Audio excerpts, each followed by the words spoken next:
Print and electronic media సోదరులందరికీ నా నమస్కారాలు.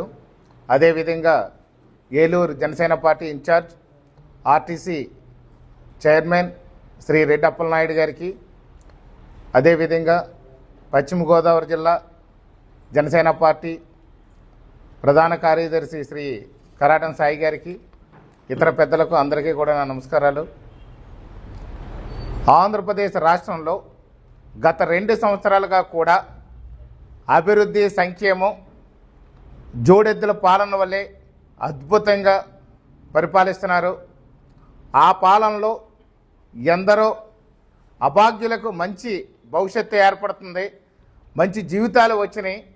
విజన కలిగిన నాయకులు చంద్రబాబు నాయుడు గారు, అదేవిధంగా ప్రజల కంట కన్నీరును తుడవడానికే వచ్చినటువంటి పవన్ కళ్యాణ్ గారు ఇద్దరూ కలిసి మోడీ గారి సహాయ సహకారాలతో అద్భుతమైన పాలనని స్వతంత్రం వచ్చిన దగ్గర నుంచి కూడా ఆంధ్రప్రదేశ్ ప్రజల చూడని రీతిలో అద్భుతమైన పాలన అందిస్తూ ప్రజలందరూ ఆనందిస్తూ అభివృద్ధి చెందుతూ ఎక్కడ ఎలాంటి ఇబ్బందులు లేకుండా సంతోషంగా గడుస్తున్న టైంలో ఈ యొక్క జగన్మోహన్ రెడ్డి అండ్ కో వాళ్ళు అందరూ కూడా వచ్చి ఈ వైసీపీ చిల్లర ముఖ అల్లర ముఖల్లా ఏర్పడి ఆంధ్రప్రదేశ్ రాష్ట్రంలో ఉన్నటువంటి ప్రజల్ని భయభ్రాంతులు చేస్తుంది.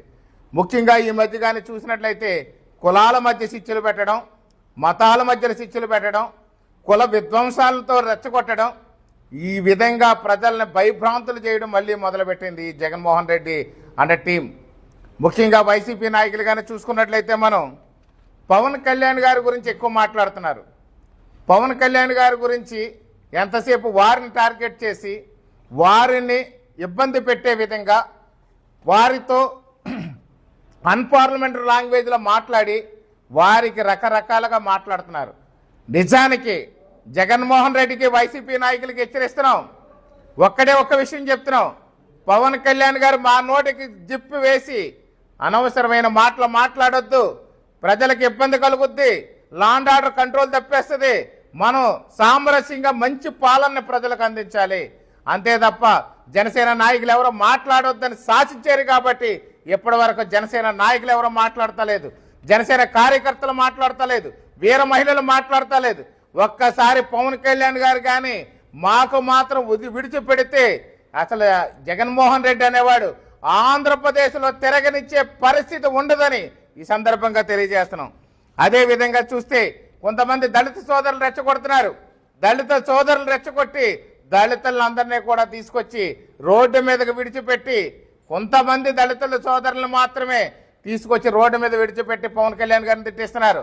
ప్రభుత్వాన్ని తిట్టండి, తప్పులేదు, ప్రభుత్వ పరంగా తీసుకునే నిర్ణయాల్లో పొరపాట్లుంటే చెప్పండి, అంతే తప్ప పవన్ కళ్యాణ్ గారిని కానీ వ్యక్తిగతంగా టార్గెట్ చేస్తే ఒక్కడితే తొక్క తీసేస్తారు ఆంధ్రప్రదేశ్ ప్రజలు అని చెప్పి ఈ సందర్భంగా తెలియజేస్తున్నాం.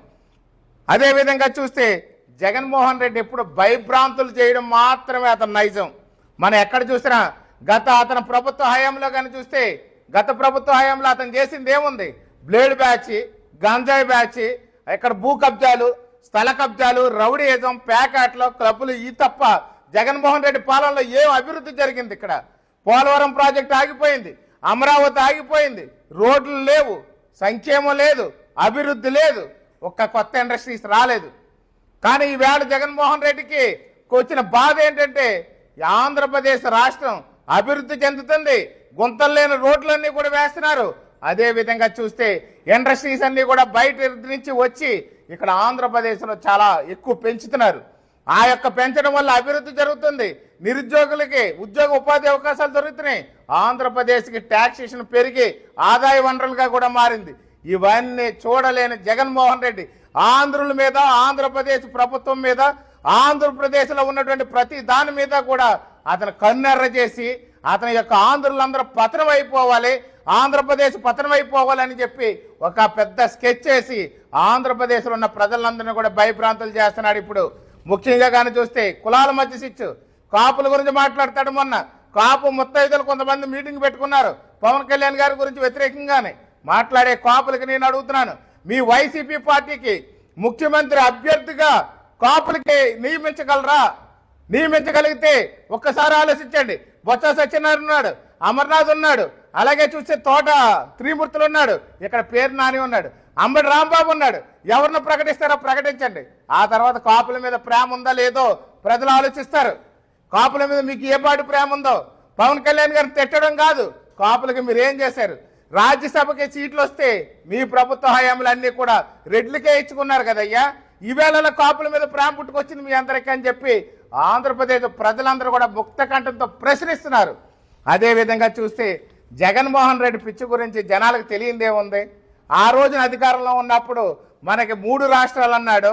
3 రాష్ట్రాల కింద 3 ముక్కల పేకాట కింద మనకేదో ఆడుకోవడం మొదలుపెట్టాడు. ఈవేళ మావిగన్ అనేదో పేరెట్టాడు ఒకటి. నిజానికి అమరావతి అనంటే మన పురాణాల ప్రకారం దేవతలు నివసించే ప్రదేశం అని అర్థం. మన పురాణాలు ఘోషిస్తున్నాయి దేవతలు నివసించే ప్రదేశం అని. అలాంటి ప్రదేశాన్ని పట్టుకుని ఈవేళ తలతిక్కలాగా ఏదో 4-5 రకాల దేశాలకి క్రాస్ బ్రీడింగ్లో ఒక కొత్త జంతువు వచ్చినట్టుగా మావిగన్నట్టు అదేదో పేరు, అది ఎవరికి అర్థం కావట్లేక ప్రజలందరూ కూడా అసలు అసహించుకునే పరిస్థితి ఉంది. అదేవిధంగా చూస్తే ఇతను ఏదో చేస్తాను అని అంటాడు, ఏమి చేయడు.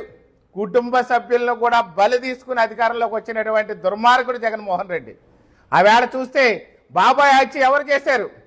అదేవిధంగా చూస్తే తల్లిని చెల్లిని ఎలక్షన్ ముందు బ్రహ్మాండంగా అన్ని విధాలుగా కూడా ఉపయోగించుకుని ఈవేళ ఆ అధికారంలోకి వచ్చిన తర్వాత తల్లిని చెల్లిని కూడా విడిచిపెట్టినటువంటి జగన్మోహన్ రెడ్డి ఈరోజు ఆంధ్రప్రదేశ్లో ఉన్న ఆడపడుచులకు ఏం చేయగలడు? ఏం చేశాడు అధికారంలో ఉన్నప్పుడు అని చెప్పి ఆడపడుచులందరూ ఆంధ్రులందరూ కూడా ప్రశ్నిస్తున్నారు. అదేవిధంగా చూస్తే ఈ మావిగన్ అనేది కూడా పేరు కూడా ఒక పిచ్చి పేరు, అది ఒక పిచ్చి తొక్కలకి గడిపెట్టుకునే పేరు. అతనికి ఏం పేరు పెట్టాలో తెలియక బాగా పిచ్చి ముదిరిపోయి ఏం చేయాలో అర్థం కాక ఈ కూటమి ప్రభుత్వానికి ఎలా ఎదిరించాలో తెలియక ఆంధ్రప్రదేశ్ వదిలి పారిపోయే పరిస్థితుల్లో ఏం చేయాలో తెలియక ఒక పిచ్చి పెట్టిన వాళ్ళ వైసీపీ నాయకులు కూడా మాట్లాడుతున్నారు. వాళ్ళు ఎప్పుడు కూడా జీవితం వైసీపీ నాయకులు మొట్టమొదటి నుంచి కూడా శవ రాజకీయాలు చేయడం అనేది అందరికీ తెలుసు. శవాలతో రాజకీయం చేస్తారు, బాబాయ్ నచ్చి చేస్తారు, అచ్చేమో కూటమి నాయకుల మీద తోస్తారు. లేదు అని అనుకుంటే ఎవరినొకటి చంపుతారు. చావుకి వాళ్లే కారణం. మళ్ళీ వాళ్లే వచ్చి అక్కడ పరామర్శలు చేయడం అనేది దానికి పరిపాటిగా మారింది. శవరాజకీయాలే ముఖ్యం వాళ్ళకి. ఆంధ్రప్రదేశ్ ప్రశాంతంగా ఉంటే వాళ్ళకి నిద్ర పట్టదు, ఆంధ్రప్రదేశ్ సంతోషంగా ఉంటే నిద్ర పట్టదు, ఆంధ్రప్రదేశ్ అభివృద్ధి చెందితే నిద్ర పట్టదు. అలాంటి వాళ్ళు పవన్ కళ్యాణ్ గురించి మాత్రం మాట్లాడతారు. ఎవరో కొంతమంది పనికిమాలి నాయకులు కొంతమంది తయారయ్యారు. ఈ మధ్యకాలంలో పనికిమాలి నాయకులు తయారయ్యి పవన్ కళ్యాణ్ గారిని తిడితే మేము పెద్ద నాయకులు అయిపోతామని చెప్పి ఒక భ్రమలో ఉన్నారు. మీ అందరికీ ఒకటే చెప్తున్నాను, మీ పేటీఎం గాళ్ళు అందరికీ ఒకటే చెప్తున్నాను, వైసీపీ పేటీఎం గాళ్ళు అందరికీ కూడా జన సైనికులు ఒక్కసారి తలుచుకుంటే ఒక్కొక్కరిని తొక్క తీసేస్తారు. పవన్ కళ్యాణ్ గారు చెప్తున్నారు, ఆపుతున్నారు, అందరితోని ప్రశాంతంగా ఉంచండి, ప్రశాంతంగా ఉండాలి, వాళ్ళు తిట్టినా ఏమవుతూ ఆంధ్రప్రదేశ్ ప్రజల కోసం నేను త్యాగాలు చేస్తున్నాను, మీరు కూడా త్యాగాలు సిద్ధం కండి, ఎవడు ఏమన్నా పట్టించుకోవద్దని చెప్పి మమ్మల్ని 1-10 సార్లు మాట్లాడకుండా నోరు మూయించారు కాబట్టి మేమందరం ఆగుతున్నాం. లేకపోతే జన సైనికులు వీర మహిళలు మాత్రం ఒక్క క్షణంలో ఏం చేస్తారో మీకు తెలుసు. గత ప్రభుత్వంలో మీరు అధికారంలో ఉన్నప్పుడే జన సైనికుల వీర మహిళలు ఏ రోజు కూడా మిమ్మల్ని లెక్క చేసిన పరిస్థితి లేదు. అలాంటిది ఈ రోజుని ఎలా విడిచిపెడతారనుకున్నారు? మీకున్న బాధ, జగన్మోహన్ రెడ్డికి ఉన్నటువంటి బాధ అల్లా ఒకటే ఒకటి, కూటమిని విచ్ఛిన్నం చేయాలి, పవన్ కళ్యాణ్ గారిని యొక్క కూటమి నుంచి తప్పించాలి, తప్పించకపోతే ఎప్పటికీ నాకు అధికారం రాదు అని చెప్పి జగన్మోహన్ రెడ్డి ఆలోచనతో ఈవేళ పవన్ కళ్యాణ్ గారికి కూటమి మధ్య ప్రజల మధ్య చిచ్చులు పెట్టడానికి ట్రై చేస్తున్నారు. ఎంత ప్రయత్నించినా ఆంధ్రప్రదేశ్ ప్రజలు చాలా తెలివైన వాళ్ళు, ఎప్పుడు తొక్కాలో ఎక్కడ తొక్కాలో ఎలా తొక్కాలో తెలిసిన వారు కాబట్టి 2024లో తొక్కారు. మళ్ళీ మిమ్మల్ని అధికారంలోకి రానివ్వరు. ఎప్పుడైతే చంద్రబాబు నాయుడు గారు, మోడీ గారు, పవన్ కళ్యాణ్ గారు కలిసి ఉన్నంత కాలం ఈ రాష్ట్రంలో జగన్మోహన్ రెడ్డిని కూడా తిరగనివ్వరు, వైసీపీ నాయకులను కూడా తిరగనివ్వరని ఈ సందర్భంగా తెలియజేసుకుంటూ ఖబర్దార్ మరొకసారి చెప్తున్నాను, వైసీపీ నాయకులకి జగన్మోహన్ రెడ్డి బ్యాచ్కి పవన్ కళ్యాణ్ జోలికి రావద్దు. వస్తే జన సైనికులు మాత్రం ఏ విధంగా కూడా మిమ్మల్ని విడిచిపెట్టరు, ఈ యొక్క ఆంధ్రప్రదేశ్ ప్రజలు కూడా విడిచిపెట్టరని చెప్పి హెచ్చరిస్తున్నాను.